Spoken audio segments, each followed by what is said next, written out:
L'entrepreneuriat, c'est cardio. Et s'il y a une entrepreneure qui incarne la résilience, c'est Sylvie Malukisa, la fondatrice de Manitech Congo, l'une des rares industries agroalimentaires fondées par une Congolaise en République démocratique du Congo. J'ai le plaisir d'avoir une belle conversation avec Sylvie aujourd'hui et de parler de son parcours, de toutes les difficultés, de tous les obstacles qu'elle a dû affronter et surmonter et qui font de son entreprise aujourd'hui l'une des industries les plus impactantes du pays. Bonjour Sylvie. Bonjour. J'espère que tu vas bien. Ça va, ça va. Ok, super. Allez, je vais te laisser te présenter. Ok. Alors, je suis Sylvie Malukisa, je suis entrepreneur industriel. Je suis CEO, si on peut appeler ça comme ça. Mais mon vrai titre, c'est présidente de la société Manitech Congo SASU, qui est une société industrielle dont les usines basées à Kinshasa produisent de la pâte d'arachide, sauce piment, des confitures et puis accessoirement un peu de miel. Mais tu n'es pas qu'une entrepreneur. Ah oui, bon, je fais partie de certaines associations où parfois je suis très active, où je ne suis pas trop titre en général d'ailleurs, de toutes les façons. Et bien sûr, je suis mariée, j'ai des enfants. Ok, écoute, si tu nous disais trois choses, mais qui ne sont pas sur ton CV. Trois choses qui ne sont pas sur mon CV. Ouh. Ouais. S'ils ne sont pas sur le CV, c'est qu'il y a une raison. Ouais, mais bon, allez, sans que ce soit forcément privé. Ouais. Mais tu vois, c'est trois choses qui ont de l'importance quand même, mais que je n'ai pas mis. Oui, alors, c'est ça. dans mon CV, il n'y a pas ma première expérience professionnelle en entreprise, hein, si on peut dire comme ça, parce que mon premier job, c'est que j'étais marionnettiste. Marionnettiste. Yeah. Tu vois. Ok. Qu'est-ce qui n'est pas encore dans mon CV? Dans mon CV, il n'y a pas que j'ai... Dans mon CV, surtout d'entrepreneur, il n'y a pas que j'ai commencé l'entrepreneuriat très très jeune. Je crois que j'avais 8-9 ans. Et je savais pas... Et ce qui est bizarre, c'est que ce n'est pas avant 2018 que j'ai mis le nom entrepreneur sur moi. Ok. À chaque fois qu'on parlait d'entrepreneur, pour moi, c'était les autres. Je ne me voyais pas comme ça. Moi, je suis juste quelqu'un qui cherche, qui se débrouille, qui fait... Voilà. Qui veut faire de l'argent. Voilà. Et donc, toutes mes expériences d'enfant dans l'entrepreneuriat, je ne les ai pas quantifiées. Mais aujourd'hui, quand je regarde derrière, je vois que la graine était bien plantée. Elle poussait même déjà très bien. 9-10 ans, j'avais boutique, je vendais des petits gâteaux. Ouais. Quoi d'autre qui n'est pas dans mon CV? Il n'y a rien, hein. J'aime pas le sport. Ça se voit. Je sais pas moi. Rien de bien important de toutes les façons. Très bien, très bien. Mais écoute, ça tombe bien que tu évoques un peu l'enfance. Hein. On va remonter aux origines.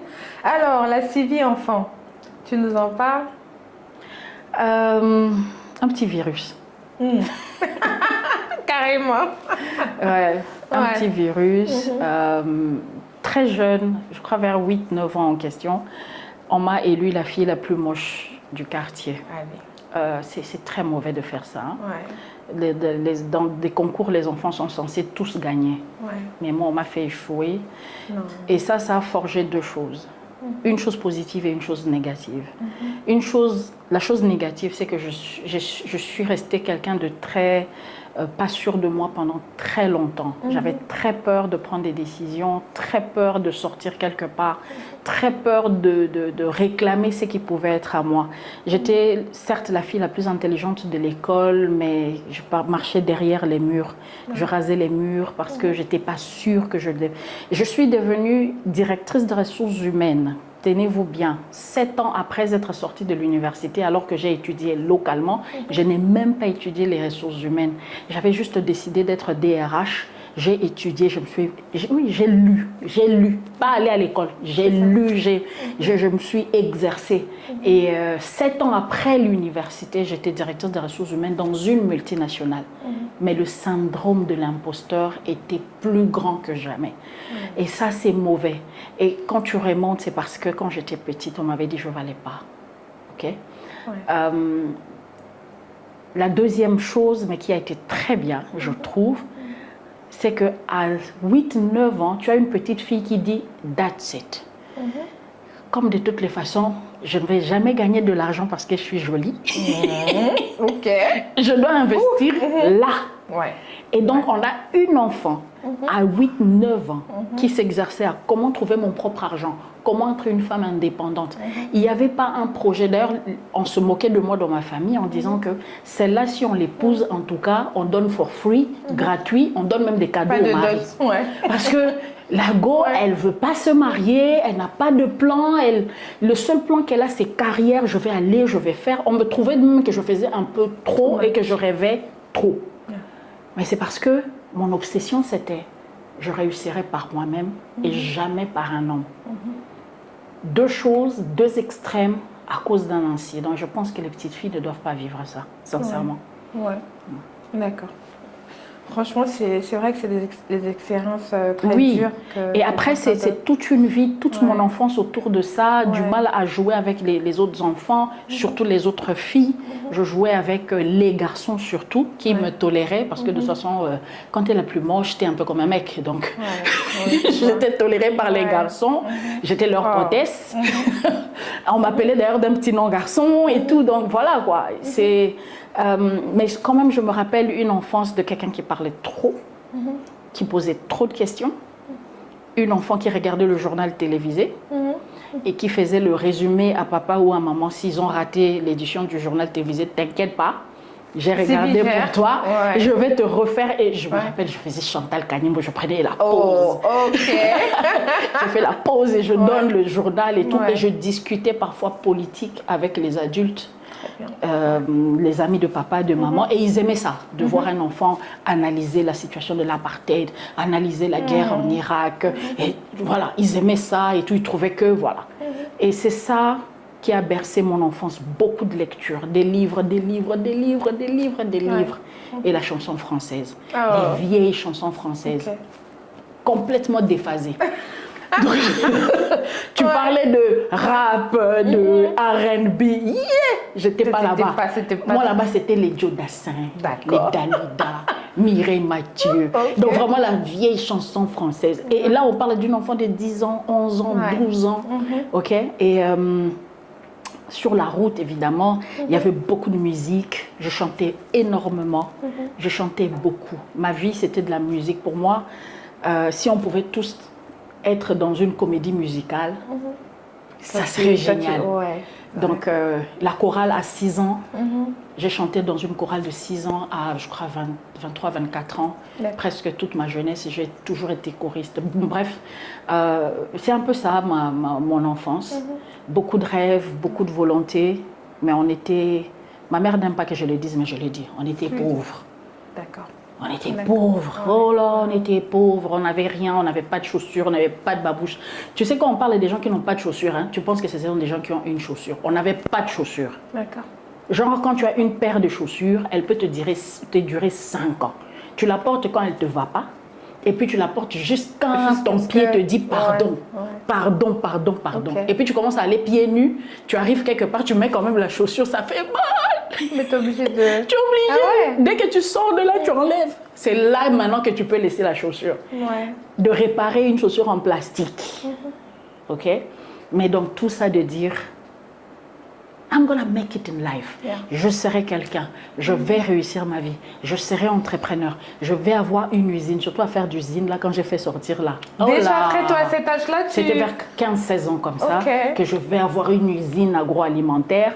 Allez. Qui va produire nos produits locaux, notre nourriture. C'est pas possible que les Congolais, on ne mange pas de la nourriture congolaise. Produit dans une usine. Et là, tout le monde a dit vraiment les asticots ont mangé ton cerveau. Ton cerveau. C'est foutu. Ok. Et puis tu te dis, oui, on n'a pas d'argent. On est ce qu'on est. Mais moi, j'aurai une usine. On va y aller. Et puis voilà. Et puis quelque part, Dieu a entendu. Dieu fait grâce. Donc voilà, un peu en quelques mots, j'espère que c'est quelques mots. Non, mais ça c'est super intéressant. Donc au fait, déjà, cette prédisposition-là, tu la puisses dans ton enfance, tu vois. Tu as déjà une expérience très forte Ok, un attachement très poussé vers l'entrepreneuriat. Oui. Et puis après, l'université et tout ça, comment ça se passe? C'est quoi le fil conducteur au fait? Le fil conducteur. Ouais. Alors, ce qui est aussi bizarre, c'est que je suis aussi une scientifique. Pour moi, à l'époque, sincèrement, ça c'est l'enfant qui parle, hein, c'est pas l'adulte. C'est une enfant qui, à l'école secondaire, n'acceptait pas les compromis. Pour moi, faire par exemple la coupe et couture, les commerciales, des sections comme ça, c'était accepter qu'on est faible. D'accord. C'est pas qu'on est faible. Pour moi, dans ma tête d'enfant, c'était ça. Mais et je crois que c'est très... C'était à l'époque aussi, c'est comme ça que tout le monde réfléchissait, oui. Et que les sections comme les sciences, c'était pour les garçons. C'est ça. C'est beaucoup plus les garçons qui y allaient. Et il y avait quelques filles courageuses qui y allaient. Bon, nous, on est les filles courageuses. Ça, c'est la première chose. Et puis, quand cette histoire d'entrepreneuriat, d'usine agroalimentaire est entrée dans ma tête, j'ai la chance d'avoir une maman scientifique qui, elle, a travaillé sur la recherche scientifique sur la nourriture. Ça nourrit aussi le moulin. Ok, les recherches de maman, vivre toutes ces expériences au premier rang, ça nourrit le moulin. De dire que c'est faisable. Il faudra juste s'appuyer sur les recherches de maman. D'accord. Ok. J'arrive à l'université. À l'université, on a eu une diva. C'est-à-dire que j'ai juste décidé que voilà, je suis une diva. D'accord, ok. Comme ça, je ne sais même pas ça vient d'où. Ça vient d'où? J'avais juste décidé, je suis une diva. Ok. Je ne parle pas aux gens. Je vis ma bonne vie. Tout le monde commence à râler sur moi. On me dit que la fille, elle est foutue. Je sors, je m'habille très, très, très sexy. J'ai dit j'étais une chanteuse. J'étais une chanteuse à l'époque et avec un groupe d'amis, on avait un groupe de rap R&B. Donc, je faisais le taille basse et tout, le décolleté plongeant. Et tout ça, on vient reporter à ma mère. Et ma mère, elle dit, c'est foutu cet enfant. C'est mort. C'est mort. Et elle m'offre un ordinateur portable à l'époque et une connexion Internet. Et elle me dit, tout le monde dit que c'est foutu, alors je vais te faire le dernier cadeau qu'une maman peut faire. Ici, tu fais ce que tu veux, on est tous fatigués, tu es têtu en plus, donc fais ce que tu veux. Cet ordinateur a sauvé ma vie. Je passais 24 heures sur 24 au laboratoire. Je dormais au labo. Dans mes recherches. Je dormais au labo. J'étais la diva qui étudie beaucoup. Ce qui est bien, c'est que j'aime beaucoup, c'est que beaucoup de gens dans la fac de sciences ne savent pas. C'est que quand je suis arrivée à l'université, les filles des sciences, c'était les filles qui étudient trop, mal coiffées, mal maquillées, mal habillées. Et puis tu avais la diva, qui venait... Et puis, il y a les garçons de la fac qui font exactement ce qui me traumatisait et m'énervait, un concours de beauté. Mais cette fois, c'est derrière notre dos parce qu'ils ont publié un palmarès des jolies filles. Et ils m'ont mis numéro 2 des plus jolies filles de la fac. Ben voilà. J'ai pété un câble. Ça t'a pas plu? Ça t'a pas plu? On ne mesure pas ma beauté. Je suis une diva. D'accord. Je ne suis pas plus jolie qu'une autre, je ne suis pas moins jolie qu'une autre, je suis moi. Je suis extrêmement moi. Dans ma beauté, mon truc, voilà. Là, on est dans la période où maintenant je commence à construire mon assurance de moi. Et qu'est-ce que je fais? J'ai dit, attendez, vous allez voir que toutes les filles sont jolies. Sont belles, Et la diva va impacter la fac en enseignant à toutes les autres à se maquiller, en leur enseignant que nos rêves sont valides, que nous pouvons... Bon, ça n'a pas marché. Hein? Ça n'a pas marché. Ça, mais au moins, tu as essayé. Et j'ai essayé. Ça n'a pas marché à l'époque parce que quand même si on regarde dans notre clique, celles qui ont réussi professionnellement, on est peut-être 2 ou 3. Il y en a beaucoup qui sont devenus des mères au foyer. Il y en a qui n'ont pas terminé avec nous. Bref, ça n'avait pas... Nos rêves sont valides, ça n'avait pas marché. Mais après, jusqu'aujourd'hui, on part à la fac de sciences, on a des très jolies divas qui étudient beaucoup, qui ont des diplômes scientifiques. C'est magnifique à voir. C'est pas incompatible, quoi. Et, mais en sortant de l'université, quand même, la grande question se posait, comment avoir l'argent pour entreprendre? Et c'est là que je fais un plan. Je vais aller dans la carrière. Je me trace moi-même mon chemin. Et je commence à le suivre. Et ce que j'aime, c'est que lorsque tu dis quelque chose, le Seigneur entend. Et parfois, ce que tu entends dans ton cœur, c'est le Seigneur qui te le dit. C'est le Seigneur qui te montre la voie, là où il veut que tu ailles. Et donc, ces voix que j'entends pour me dire, fais ci, fais ça, moi, je sais que c'est Dieu. Aujourd'hui, je sais que c'est Dieu qui me conduisait. J'ai suivi mon chemin exactement comme je voulais. Je suis devenue secrétaire, assistante de direction. Je suis passée commerciale, je suis passée jusqu'à directrice de ressources humaines en cherchant l'argent. Maintenant, la question, c'est est-ce que j'ai trouvé l'argent? Le nerf de la guerre, vas-y. Est-ce que tu as trouvé l'argent? Non. Oh là là. D'accord. D'accord. Parce que j'ai découvert maintenant que le début de l'entrepreneuriat, c'est pas l'argent. Ouais. C'était ça. Donc tout ce parcours-là, c'est juste pour m'expliquer que le début de l'entrepreneuriat, c'est pas l'argent. Tu es parti au mauvais endroit. Ouais. Belle carrière d'eau. Yeah, that's good. Yeah. Très belle carrière. Ouais. Mais c'est pas ça le début. Ok. Le début de l'entrepreneuriat, c'est l'entrepreneur. D'accord. C'est l'entrepreneur lui-même. Dans ses rêves, dans ses aspirations. Ok? D'avoir la capacité de détecter un besoin dans son milieu. Ça peut être dans son quartier, ça peut être dans la ville, ça peut être dans le pays, en Afrique, dans le monde. Détecter un besoin, avoir la capacité de répondre. Parce qu'une idée ne valide que si elle répond aux besoins de quelqu'un. Ouais.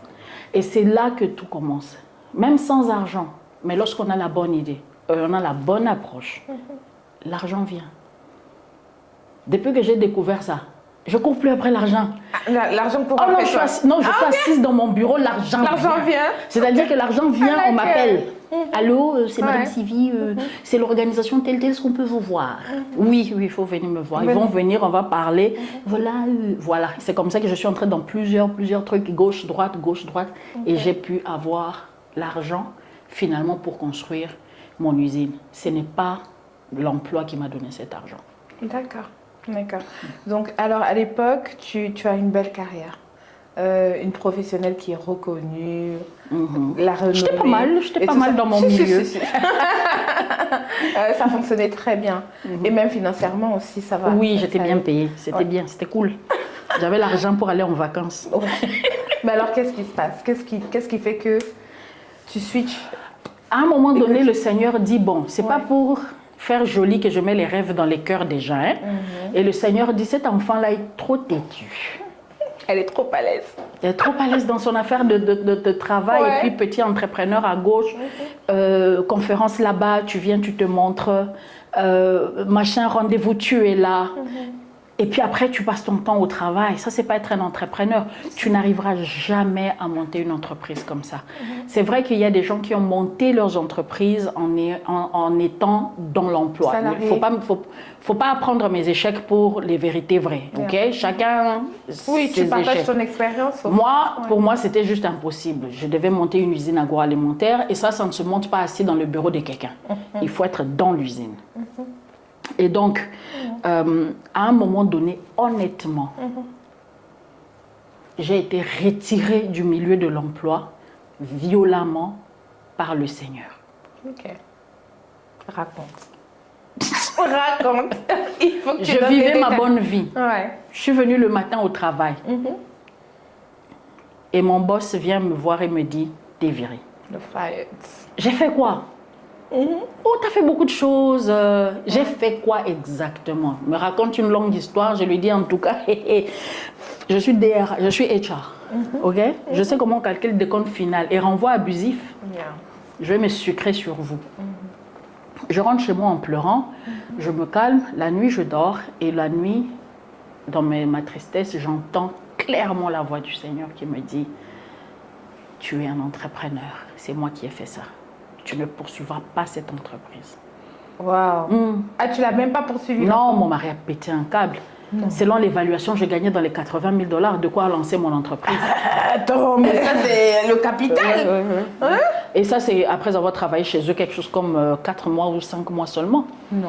Que si je poursuivais, après les calculs, parce que c'était n'importe quoi ce qu'ils faisaient, vu que j'allais m'en sortir dans les 80 000 $. Et puis, non, le Seigneur me dit non, tu ne les poursuis pas. Mon mari a pété un câble. J'ai dit, je poursuis. Il y a de quoi? Non, je ne poursuis pas. Et s'en est suivi une année de galère. Ouais. On parle à une femme qui ne dépend pas des garçons. On parle à une femme qui, même mariée, ne demande pas à son mari, ne dépend pas de son mari. Ce n'est pas lui qui achète mes vêtements, ce n'est pas lui qui me nourrit, ce n'est pas lui. Non. J'aime manger ma nourriture que j'ai achetée avec mon argent. Je suis la femme indépendante. Donc, c'est-à-dire qu'on avait décrit le mot. En fait, c'est moi qu'on le disait. C'était toi. J'ai galéré pendant un an. J'ai fait ça. 2017. Quelle horreur. Mais bon, éventuellement, quand le Seigneur t'envoie quelque part, il sait pourquoi tu passes par chaque étape. De 2017 à aujourd'hui, ça a été un chemin de... À un moment donné, je dis, je ferme les yeux. Demain est un autre jour. Je crois. Et j'avance. C'est tout. Et le Seigneur a pourvu sur le chemin. Je dis toujours, si tu ne crois pas en Dieu, viens voir mon usine. Ça ressemble à la grâce et à la miséricorde et la bénédiction de l'Éternel. Viens voir. Et je parle de Dieu et de Jésus-Christ, son Fils, mon Seigneur. Je ne parle pas des autres là. Je parle de Jésus-Christ. Moi, je parle de Jésus-Christ. Donc, si tu veux voir, il faut venir. Viens voir. Ok. Donc, voilà un peu comment je suis. Et puis de là, même à un moment donné, en tant qu'entrepreneur, 2021, j'ai dit, bon, là, vraiment, la vie d'entrepreneur, ce n'est pas mon dada. Peut-être que je me suis trompée. Je pars chercher du travail. Je pars chercher. On me recrute par, comment on appelle ça, c'est-à-dire je passe une interview tellement bien que le recruteur me dit, tu sais quoi, le reste c'est formalité. J'ai encore 2 personnes à voir, mais c'est formalité, c'est toi que je veux. Le problème c'est qu'avant d'entrer à l'interview, la réceptionniste était en jeûne et prière et elle s'est mise à prophétiser sur moi. Elle dit, le Seigneur t'emmène là où tu vas avoir une entreprise. Tu vas avoir une grande entreprise. Elle a dit ça. Je vois une usine, je ne sais pas, mais le Seigneur me montre une usine. Je n'avais pas d'usine, Je n'avais pas d'usine. Je préparais dans mes petites histoires. Je vois une usine. Le Seigneur me montre une usine. Il me dit, madame, je suis sûre qu'on va vous retenir ici. Mais après 2 ou 3 ans, s'il vous plaît, partez parce que le Seigneur vous emmène dans votre usine. Il a d'autres projets. J'étais là, je la regarde, je dis, t'es sérieuse? J'ai dit à sa copine, elle est sérieuse. Elle a dit, oui, elle est sérieuse. Je dis, ok, je passe à l'interview. On me retient. Dans mon porte-monnaie, j'ai 200 francs. Et on me propose près de 5 000 $ de salaire. J'ai dit, avec avantage, genre école, non, c'était pas école, c'était soins médicaux, on couvrait les soins médicaux, voiture avec chauffeur et tout ça, c'était couvert. Et puis, je rentre, mon mari vient me chercher, je lui raconte, mon mari est musulman, il me dit, depuis le temps que je marche avec toi, j'ai vu Jésus faire. Je parle d'un musulman. J'ai vu Jésus faire. Ne prends pas ce job. Non. J'ai dit, on sera dans la galère. Et là, on est dans la période où mon mari a tout perdu parce qu'il y a son ami qui lui avait tout volé, les immeubles, les voitures, son usine à lui. Mon mari a tout perdu parce qu'on lui a tout volé, donc lui n'a rien. Moi, on me propose un job, mais là, parce que la réceptionniste avait dit. Mon mari dit, tu ne prends pas le job. On va galérer. Le level de foi, c'est incroyable quand même. Cette nuit-là, on m'a appelé pour financer mon entreprise. Allez. Yeah. Allez. Je te jure. Je te jure. Cette nuit-là, quelqu'un m'a appelé pour me donner près de 80 000 $ pour financer mon entreprise. Les 80 000 $ que tu avais laissés... On me les a redonnés. Non, mais c'est magnifique. J'ai acheté encore quelques machines, j'ai rajouté quelques petites histoires et reparti. Matière première, on a recommencé à produire. Des témoignages comme ça, j'en ai plein. On passerait la journée. Parce qu'après ça, il y a eu d'autres. Et puis il y a eu d'autres. Et puis il y a eu d'autres. Manitech, c'est Dieu qui finance lui-même et qui fait avancer lui-même. Magnifique. Magnifique. Bah, écoute, si tu devais expliquer à un enfant de 10 ans, qu'est-ce qu'est Manitech? Qu'est-ce que Manitech fait? Qu'est-ce que tu dirais? c'est une usine qui produit de la nourriture. De la nourriture. Simple. Ouais. Nous faisons de la nourriture. Nous faisons ce que nous mangeons chaque jour. Ton petit déjeuner, un ingrédient pour ta sauce. Ce qui est basique dans nos vies. Juste de la nourriture. Ok. Et si on te demandait qu'est-ce qui te différencie des autres acteurs dans ton secteur, tu dirais quoi?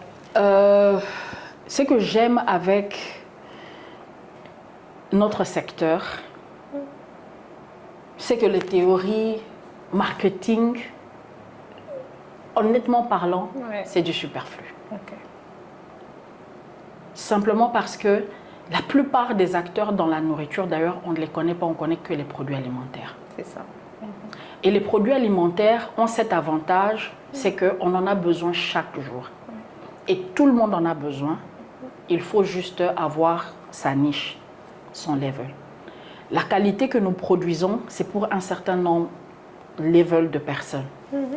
C'est vrai qu'il y a un level de personnes qui ne peuvent pas acheter nos produits. Je dis toujours, je suis désolée, mais on doit choisir pour qui on le fait et quelles sont nos convictions. Moi, par exemple, je n'aime pas les additifs, surtout chimiques. Et puisque je n'aime pas les additifs, surtout chimiques, nos confitures, par exemple, n'ont pas de gomme. Quand je fais 1 kilo de confiture, c'est 1 kilo de confiture. C'est environ 600 à 700 grammes de fruits et 300 grammes de sucre. Ok. Mais il y a des confitures où tu as à peine 200 grammes de fruits ou 100 grammes de fruits, 500 grammes de gomme, et puis l'autre 400 grammes, c'est du sucre. Je ne peux pas faire ça parce que ce n'est pas bon pour la santé. Mais ça, c'est moins cher. La gomme gonfle le produit et le rend moins cher. Les gommes ne coûtent rien. Ça coûte genre moins de 1 dollar pour le kilo. Je crois même que c'est 10 cents. 10 cents le kilo de gomme. Ça coûte moins, vraiment c'est ça, ça rend le produit moins cher en fait. D'accord. Mais moi, je ne peux pas nourrir tes enfants avec ce que mes enfants ne vont pas manger. C'est ça. Je n'aime pas ces CEO qui ne consomment pas les produits. Moi, Manitech, je commence le matin. Quand je prends mon café dans mon toast beurré, c'est ma confiture. C'est mon piment sur ma nourriture. C'est mon miel dans mon café ou dans mon thé. Tu as les produits Manitech dans tout ce que je fais. Je les aime, je les mange depuis que je suis petite. C'est seulement maintenant que vous aussi vous mangez. Mais sinon, moi, c'est depuis que j'ai toute petite. Oui, depuis que j'ai 9-10 ans, on fait notre confiture, on fait notre pâte d'arachide, on fait... tous les aliments que vous mangez aujourd'hui qui sont devenus produits d'entreprise, ce sont des produits que moi, j'ai toujours mangés de cette manière-là. Fait maison, chez moi, par ma mère, par ma tante, par ma soeur, par moi ou qui que ce soit à la maison. Aujourd'hui seulement, on a industrialisé pour que plus de gens puissent avoir accès à de la bonne nourriture. Si ça peut être la différenciation, fine. Mais c'est de la nourriture. Après, on va dire la marque doit aspirer les valeurs. Pardon, c'est la nourriture. C'est juste de la nourriture. Et à Mwamba. D'accord. Et à Mwamba, c'est quoi? Il y a bien. Il y a propre. Comme tout le monde qui fait les Mwamba devrait faire. Il n'y a pas plus que ça. Tout le monde devrait faire de la bonne confiture. Tout le monde devrait faire de la bonne Mwamba. Donc, voilà. Manitech dans toute sa simplicité. Dans sa simplicité. Et aujourd'hui, tu en es, on va dire, tu en es à quel stade? Parce qu'il y a, enfin, une entreprise a plusieurs phases de vie. Est-ce que le lancement, le début, ça s'est passé? Aujourd'hui, on est en phase de croissance. Et en phase de croissance, ça veut dire que nous sommes en train de grandir notre production petit à petit. Trop petit à petit d'ailleurs, parce que le marché, on reçoit tellement d'amour. J'appelle ça recevoir de l'amour. Nous recevons tellement d'amour de notre clientèle. À chaque fois, je suis toujours « What? On a livré hier. 3 jours après, Sylvie, il n'y a plus de produits dans tel supermarché. » Je dis « Comment? On vient de livrer. » Et je suis en train de produire pour le prochain client. Et la ligne d'attente est toujours là. Donc, c'est-à-dire que quand tu te dis « Ouf, on va livrer chez tel. Super. » Ils partent en livraison. Quand ils reviennent comme ça, Rupture de stock. Come on! That's good though. That's good though. But on reçoit beaucoup d'amour, ok? Et ça nous fait plaisir parce que beaucoup de gens disent que non, elle s'enrichit. Je m'enrichirai un jour. Ouais. Mais pour le moment, tout cet argent permet de nourrir plus de gens, pour commencer. Ouais. Donc, chaque pot d'arachide que tu as acheté, chaque pot de confiture que tu as acheté, c'est pour que non seulement toi, tu n'en manques pas demain, mais pour que ta voisine aussi puisse acheter. Ça, c'est la première chose à savoir. La deuxième chose, c'est que notre équipe s'agrandit. Moi, je ne suis pas encore riche. Il ne faut pas vous inquiéter, je m'enrichirai. Vous allez m'enrichir dans quelques années. Mais pour le moment, ça sert à beaucoup de gens. Tu réinvestis. Des nouveaux employés. Ouais. Les mamans chez qui j'achète la matière première. Celles qui me vendaient $100, $200, qui peuvent me vendre aujourd'hui $1,500, $2,000. Magnifique. Ouais. Ça, this is an impact. Yeah. OK? Chaque nouvelle personne qui peut bénéficier de Manitech parce que Manitech grandit, ça c'est la raison primaire de là où on est en train d'aller. Mais il ne faut pas vous inquiéter, vous allez m'enrichir, mais pas maintenant. Oui, ça va venir. Pour le moment, continuez de donner de l'amour. Pour le moment, c'est la croissance. Et puis ce que tu gagnes, tu réinvestis. On réinvestit immédiatement. C'est ça. Et puis tu viens de souligner quelque chose de magnifique parce que derrière Manitech, il n'y a pas que toi.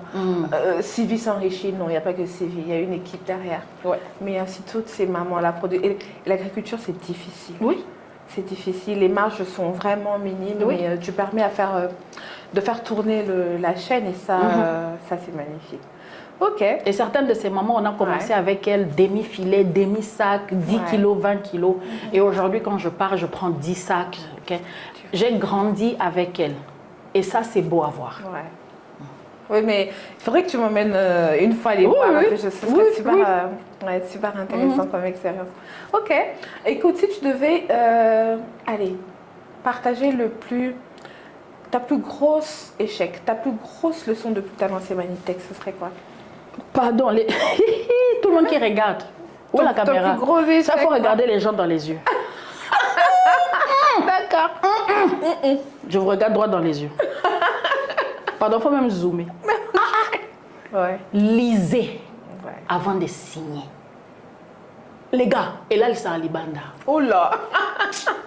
Lisez avant de signer. Et là, il s'en libanda. Moi, je suis devenue chégué. Moi, j'appelais mes enfants les plus beaux chégués du pays. Des enfants métis. Jolis. Dormir dans la rue avec Zouzou, mon fils de 7 mois. Parce que leur père et moi, on n'était pas foutus de lire ce qu'on nous faisait signer. Ça a permis à son ami, son meilleur ami à l'époque, de nous voler 2 immeubles, une usine de peinture, 3 sociétés, toutes nos voitures, mon groupe électrogène, même mon argent, un financement que j'avais eu quelque part. Il a tout volé fou. Allez.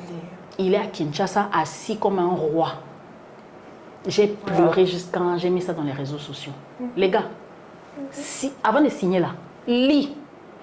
Donne à ton avocat qui signe, donne à son avocat qui signe, qu'il lise. Donne à ton avocat qui lise, son avocat à lui qui lise. Que ta mère lise, ta soeur aussi, ta femme ou ton mari. Que tout le monde si ton enfant est en âge de lire, que lui aussi lise, peut-être qu'il va voir quelque chose. Signe pas comme ça. Ne signe pas comme ça. Et là, il sera libanda.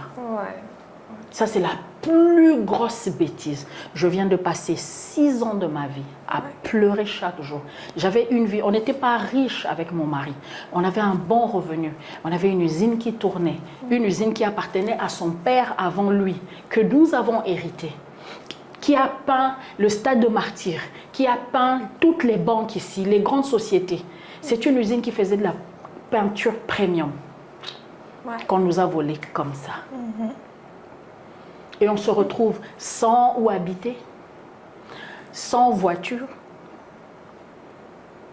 avec rien en poche et des enfants en bas âge.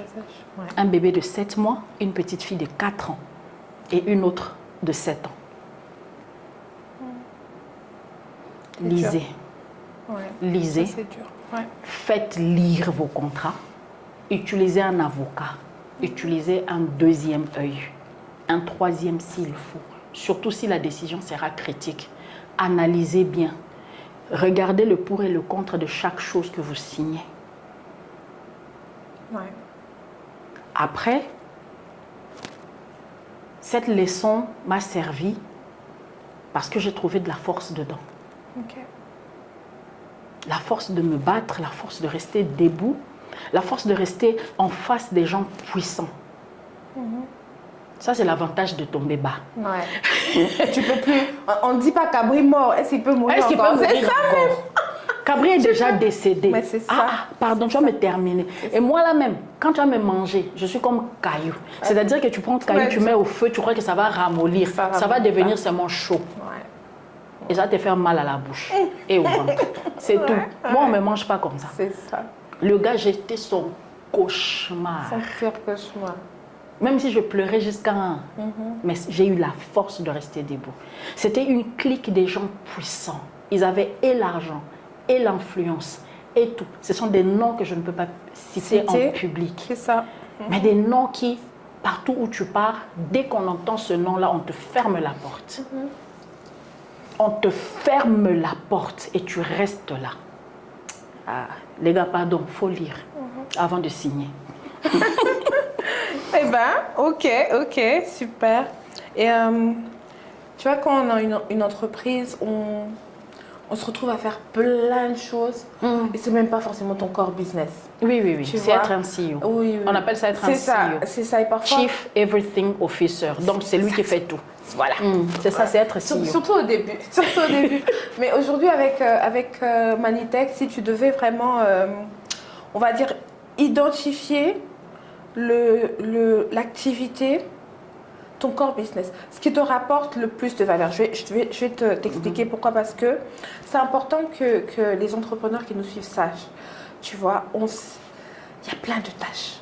On se tue à faire parfois 1001 choses et puis tu perds de vue le corps de ton activité, ce qui te rapporte. En fait, là où toi tu es important. C'est ça. Et tout le reste, en fait, c'est des activités que tu dois te... C'est la stratégie, c'est ça.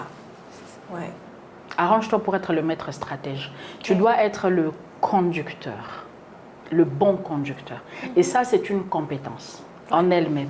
Ouais. Être capable de fédérer les compétences de tous tes collaborateurs pour que l'harmonie soit. Manitech produit de la nourriture dans une usine. Mais ce n'est pas ça le plus important. Le plus important, c'est de maîtriser la logistique. Ok. Donc, c'est même pas la production. Non, la production, c'est pas compliqué. D'accord. Ok. Le problème, c'est de maîtriser la logistique. Et si la logistique est maîtrisée, tout le reste devient fluide. La logistique étant comment est-ce que la matière première arrive, comment est-ce que les produits finis partent. C'est là que la perte, les dépenses d'argent, tout ce qui va te faire tomber en fait, c'est seulement là-bas. 80% de ce qui va faire échouer une entreprise comme la nôtre, c'est dans sa logistique. 20% dans la production. D'ailleurs, Manitech vient de passer quelque chose comme 8 mois sans chef de production. D'accord.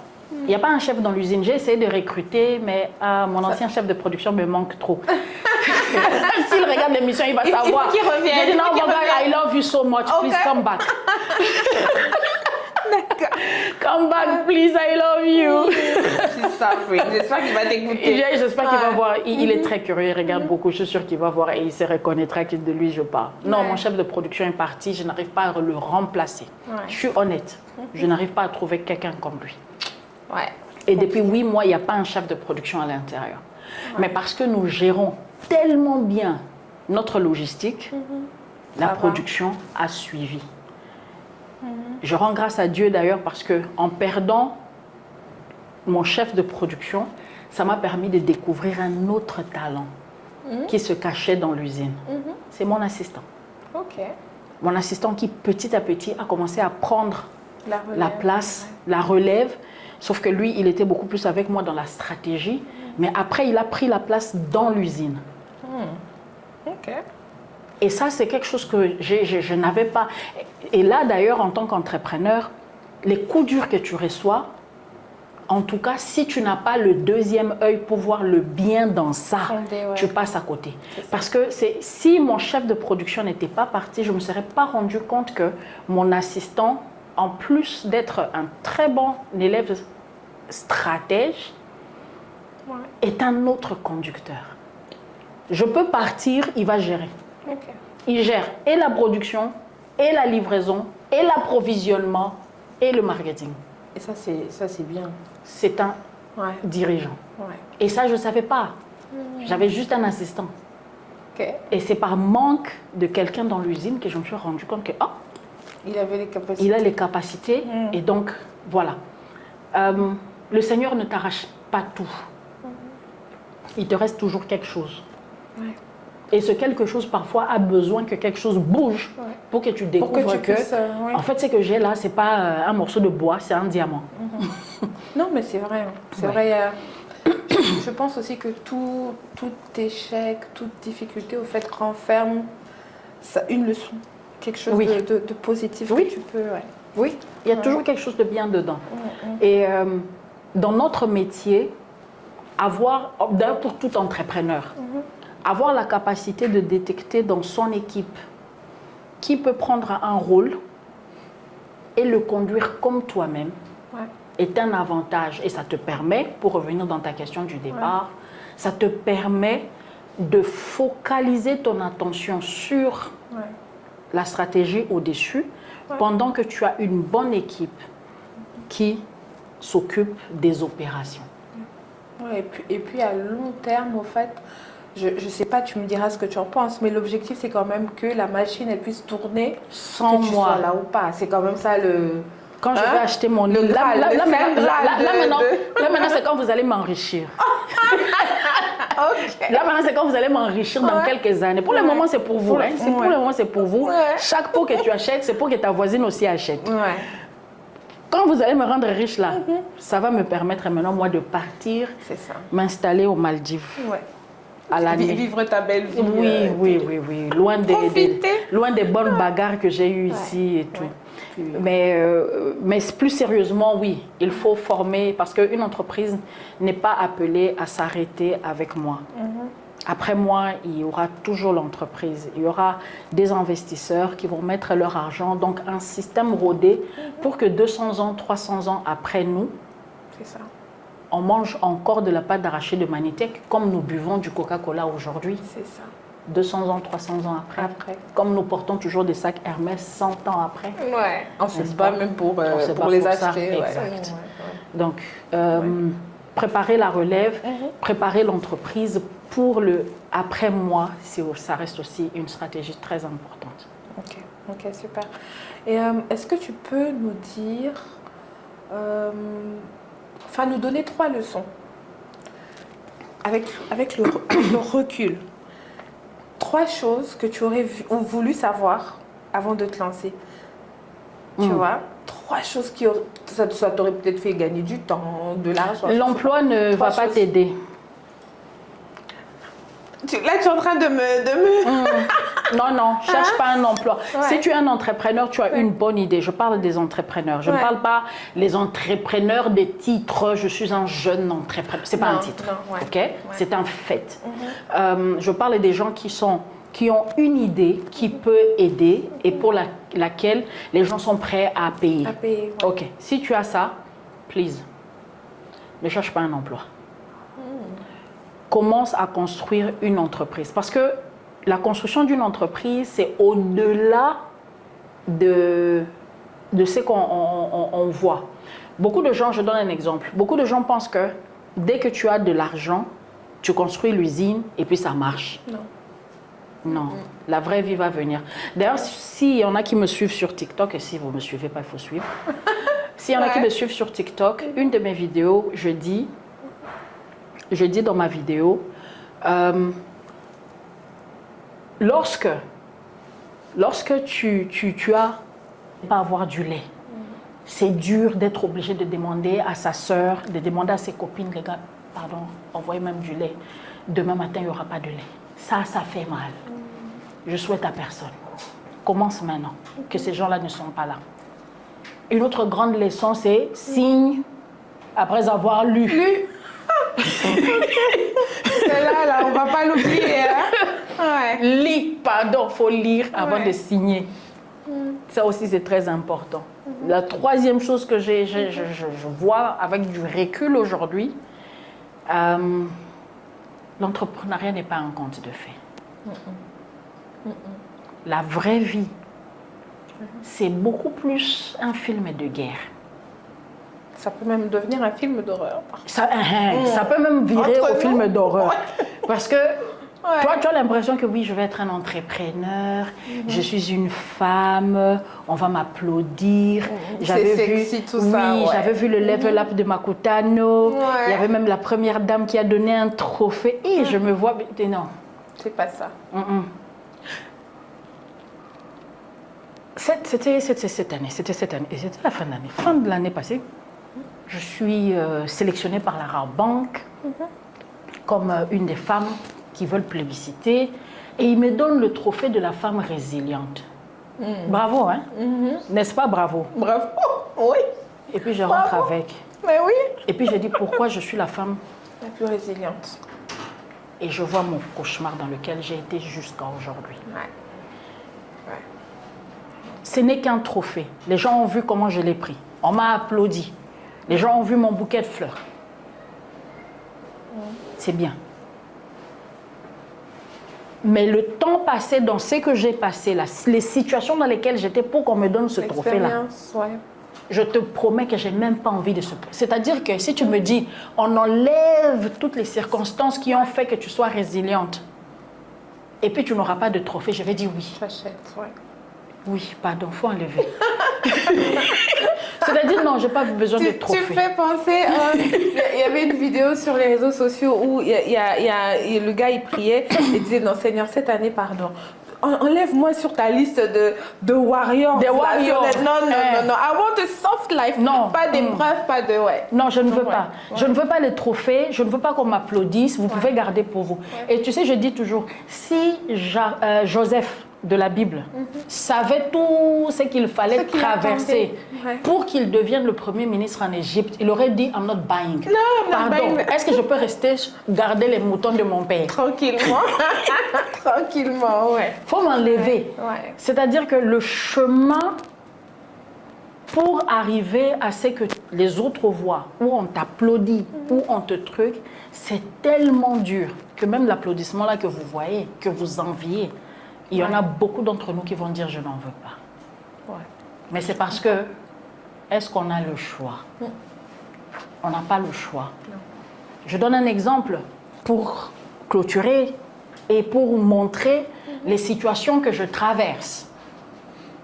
Je suis assise chez moi, je vis ma bonne vie, j'étais à l'usine, on a produit, il y a eu des catastrophes, il y a eu des bonnes nouvelles, un client a payé, un autre n'a pas payé, c'est une bonne journée.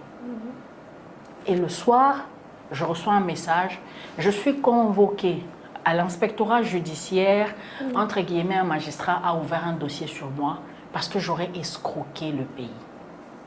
Escroquer le pays? Oui. Ok. Parce qu'il y a une vidéo qui a circulé, il y a des gens qui ont vu, et puis il y a des gens qui ont polémiqué. Il semblerait que j'aurais pris du crédit quelque part, j'aurais pris de l'argent là-bas, à gauche, à droite, de l'argent du pays que je n'aurais pas remis. Ok, d'accord. Par conséquent, je dois aller dans un procès. Donc, je dois payer un avocat maintenant. Et comme c'est une question d'argent, on connaît notre système judiciaire. Je ne dis pas tout le monde, hein. Oh non, je suis en justice et j'ai rencontré des gens merveilleux. Vraiment les juges qui ont été justes dans tous mes procès jusqu'aujourd'hui. Que Dieu vous bénisse. Vous êtes rares, vous êtes vraiment des gens à féliciter. Tous les juges qui m'ont soutenu parce qu'ils sont allés dans la vérité. Ces juges-là, que Dieu vous bénisse. Mais il y en a certains. Eux, ils ont vu l'argent. C'est parti d'une petite histoire de quelqu'un qui a juste dit. Quelqu'un a juste dit. Et aujourd'hui, moi, je me retrouve à aller chaque semaine à répondre, au samba. Et maintenant, aux dernières nouvelles, je suis présumée coupable et probablement je vais aller à Makala.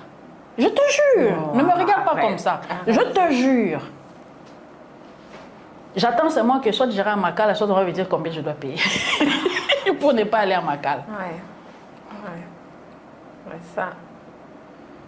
C'est ça la vie d'entrepreneur. Et puis après, je vais terminer cette situation et on va me donner un trophée. Honnêtement parlant, je préfère ne pas aller dans cette histoire et ne pas avoir ce trophée. Que les choses soient plus faciles, plus simples. Exact. Ouais. Donc, quiconque qui veut, ça c'est le troisième, avec du recul, c'est que je vois, quiconque veut aller dans l'entrepreneuriat, C'est cardio. prépare-toi. C'est cardio. C'est cardio. Ouais. C'est pas conte des fées. Il n'y a pas Cinderella là-bas, il n'y a pas de Blanche-Neige. Là-bas, c'est Avenger. Ouais. Non. Et si tu blagues un peu comme ça, Choupi, la poupée là, qui parle, elle va sortir aussi. Elle vient te poursuivre. Non, mais ouais. Mais tu sais que c'est l'une des raisons pour lesquelles, franchement, ça fait quoi, 3 ans? 3 ans? Je sais plus, j'ai tout fermé. Oui. J'ai tout fermé. Parce que, non, c'est dur. À un moment donné, tu choisis seulement ta santé mentale. Je préfère être tranquille, vivre ma vie au calme plutôt que d'avoir tout ce stress. Et ce qui est énervant, c'est que tu ne cherches pas les problèmes. Tu es assise. J'étais assise chez moi. J'ai provoqué personne et boum. Les problèmes sont venus de toi. Ouais. Ok.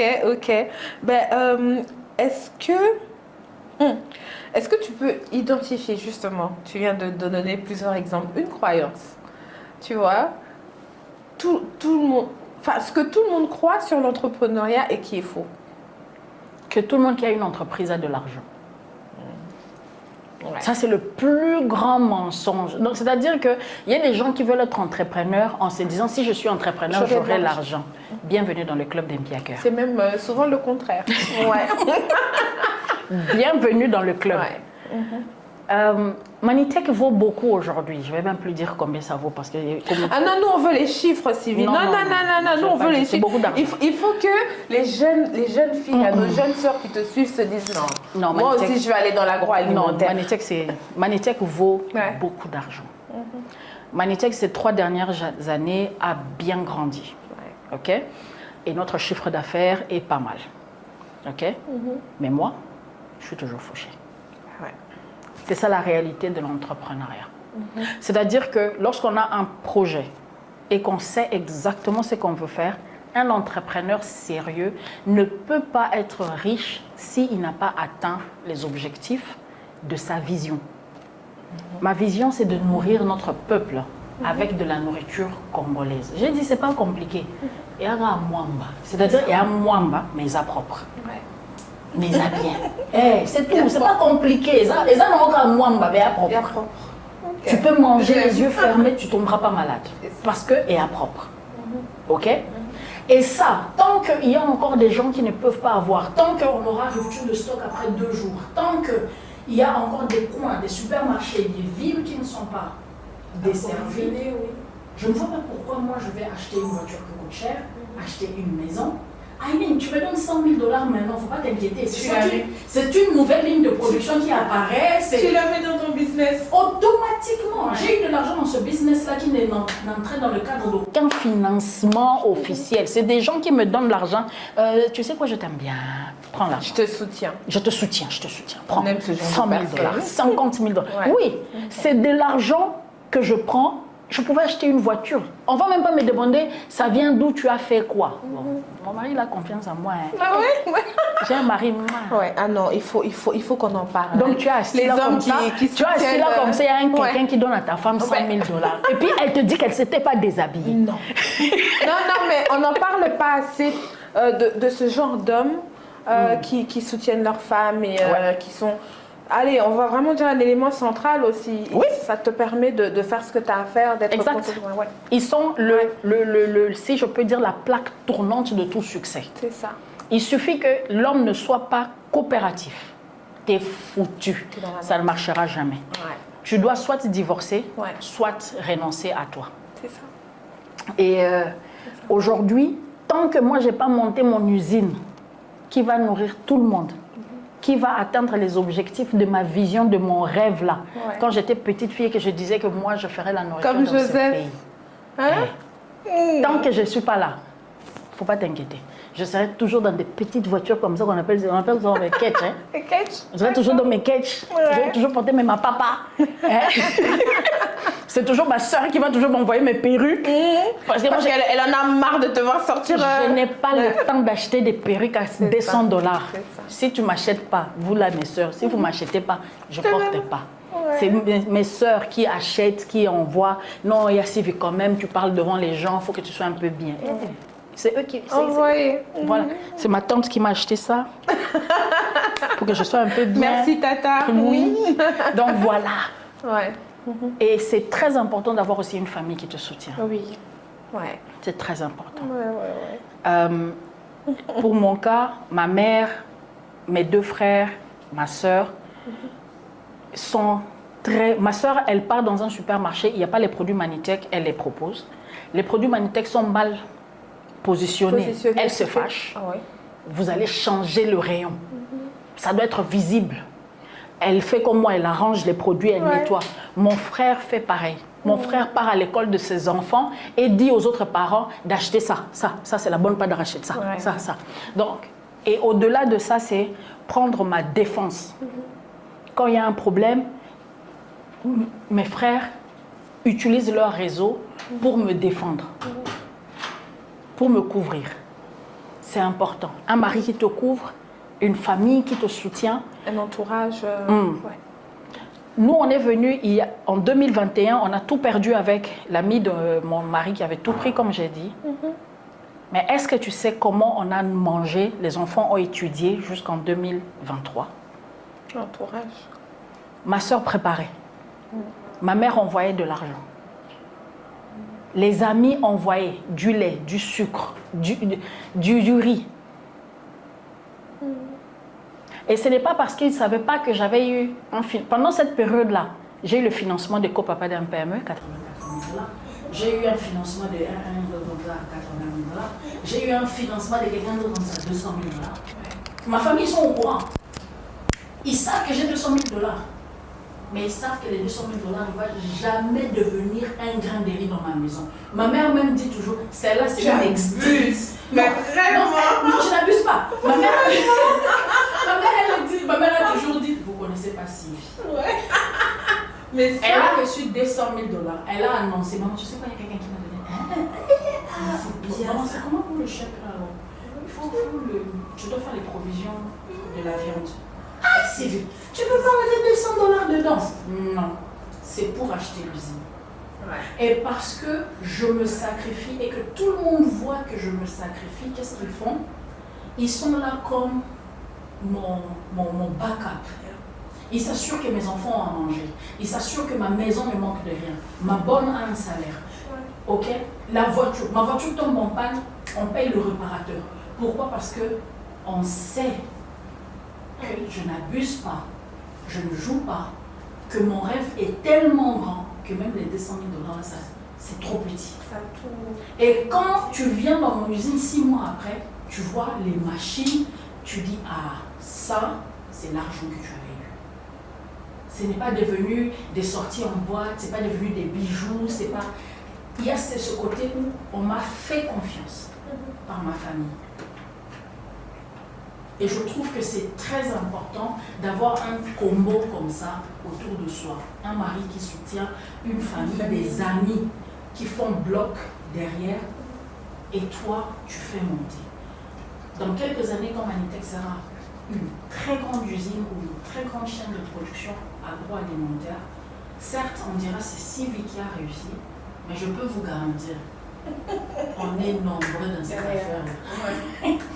D'ailleurs, moi, je suis seulement celle qui conduit. Derrière ça, c'est beaucoup de gens. Beaucoup de gens qui ont sacrifié beaucoup de choses. Il n'y a pas que nous. C'est magnifique. Alors, si tu devais t'adresser à une femme qui voudrait se lancer, elle ne faut pas. Tu lui dis, il ne faut pas? Non. On n'invite pas les gens dans les films d'horreur, ma chère. Faut pas dire aux gens, tu sais pas sur ma casse ou bien non. Tu vas lui dire seulement non, faut venir. Oh non, l'entrepreneur c'est pas doux. N'entreprends pas. Non. Quand on a dit le royaume des cieux, c'est violent. En fait, l'autre phrase, c'est le royaume des entrepreneurs, c'est la guerre, c'est la jungle. Il n'y a pas de place pour les doux lapins là-bas. J'ai vu des femmes réussir parce qu'elles ont marché sur les têtes des autres. J'ai entendu dans ce pays et dans d'autres pays des femmes faire des grands discours. Mais derrière, il y a des femmes qui pleurent. Et elles tirent tous les lauriers. J'ai vu des hommes prendre de l'argent, entre guillemets, pour un groupe. Et quand l'argent est venu, le groupe a disparu. J'ai vu les gens s'associer à 2, 3, monter une affaire, et quand ça commence à donner, il n'y a qu'un seul qui apparaît. J'ai rencontré un inventeur en train de rire, en train de regarder le succès de quelqu'un. Il rigole. Il dit, Dieu seul sait comment je me sentais quand j'ai créé ça. Mais parce que lui, il n'avait pas le contact, on l'a doublé. Aujourd'hui, il y a quelqu'un qui bouffe des millions sur son application. Non, c'est la jungle. C'est méchant. Ce n'est pas parce que tu fais partie d'un groupe de femmes X que tu vas t'en sortir. Tu vas t'en sortir si tu es plus grande sorcière que les sorcières qui sont déjà là. D'accord. Ou tu es une bonne apprentie sorcière. C'est-à-dire qu'il y a une sorcière On crée la chef qui t'adopte comme sa petite sorcière. Elle va te faire passer. C'est un monde des sorciers, c'est dingue. C'est dingue. Et là, je ne parle pas de ceux qui ont réussi. X, Y, A, Z en utilisant Manitech. En me faisant passer comme ça, comme épouvantail, non, comme pour attirer, comme hameçon. Et puis quand ça vient, et on récupère. Ma mère me racontait là, oui, c'est que tu vois ton projet là, de trucs, oui, mais bon, on va bimer les gens, je me dis pas Cabo là. Je fais, donc moi tout le monde, on m'a vu, on m'a photographié et tout, nous avons notre projet Bima. C'est quelqu'un d'autre qui va vous faire. Ils ont même déjà partagé, c'est déjà fini. Ça, ce sont les réalités de l'entrepreneuriat. Et si tu n'es pas prêt à donner des coups, à devenir méchant, je dis toujours, est-ce que le Seigneur a une place spéciale ou une autre unité de mesure pour nous? Parce que je suis désolée. Nous sommes obligés, nous aussi, de devenir un peu méchants. Sinon, tu ne survis pas. Est-ce que tu as assez de grains de méchanceté pour survivre? De dureté?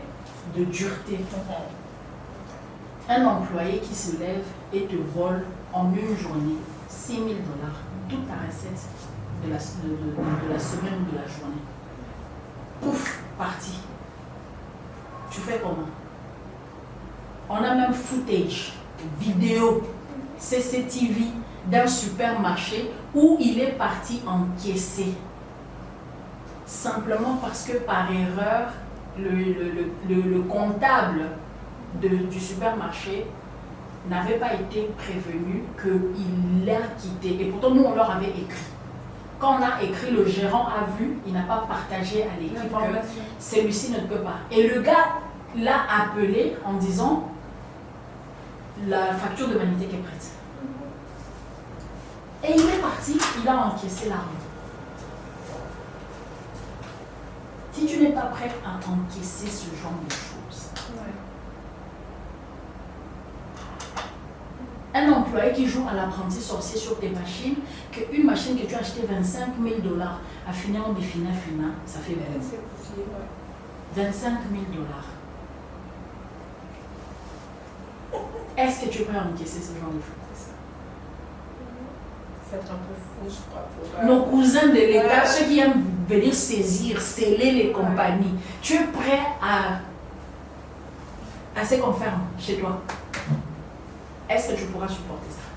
Quand ils vont venir fermer, sceller, alors que tu as payé tes taxes, tu as payé ton impôt, tu as des preuves. Mais certains d'entre eux, je dis certains, pas ceux qui viennent en Manitech. Ceux qui viennent en Manitech sont des sérieux. Ok. Ça, c'est des amours, c'est des chéris. Ok. I love you guys. Moi, je ne parle pas de vous, hein, je parle des autres. Les autres, voilà, les autres sorciers là. Pas ceux qui viennent en Manitech. Nous, nos contrôleurs sont moi. C'est des amours. C'est pour ça qu'on est ouvert jusqu'à aujourd'hui. Parce que nous, on a des amours là-bas. C'est pour ça qu'on est ouvert. Je parle de ceux qui scellent chez les amis. Ceux-là. Tu es prêt à encaisser ça? Notre fournisseur principal d'une des matières premières est devenu notre concurrent sur le marché. Le premier concurrent, ouais. Et il bloque la matière première. Pendant que nous avons la plus grosse commande, le triple de ce que nous faisons chaque mois. Et il bloque la matière première. Est-ce que tu es prêt à encaisser ça? Cardio. Ah ouais. C'est chaud. Et c'est bien, il faut que les gens le sachent. Oui. Oui. Et oui. Alors, dans 5 ans. Dans 5 ans, comment tu vas Manitech? Une plus grande usine, ça c'est sûr. Une plus grande usine. Plus de machines, plus de gens. Oui. De nouveaux produits. Des nouveaux produits. Cette année d'ailleurs, par la grâce de Dieu, on a introduit 2 nouveaux produits. Donc, rendez-vous dans les rayons du supermarché. Cherchez de toutes les façons, ça sera toujours la même chose. Le joli pain Manitech avec le joli logo. Sauf que ça sera les produits que vous ne voyez pas habituellement. C'est bien ça. On a hâte. On a 2 nouveaux produits, effectivement, qui sont 2 nouveaux produits cette année. Deux nouvelles usines en construction. Toi, tu as toujours plein de projets. Plein de projets. Bon, c'est quoi le projet que tu nous as pas encore révélé? Celui que tu n'as pas encore de mes yeux. Regardez mes yeux. Vous avez vu comment c'est joli? Vous avez vu mes yeux? Vous avez vu comment mes yeux sont jolis? Voilà. C'est ça le nouveau projet. C'est je me lance dans la beauté avec cette marque, Miso Kinshasa. On commence avec Miso comme les yeux. Tout ce qui est beauté des yeux, lentilles de contact esthétique, eyelashes, fard à paupières, crayon, voilà.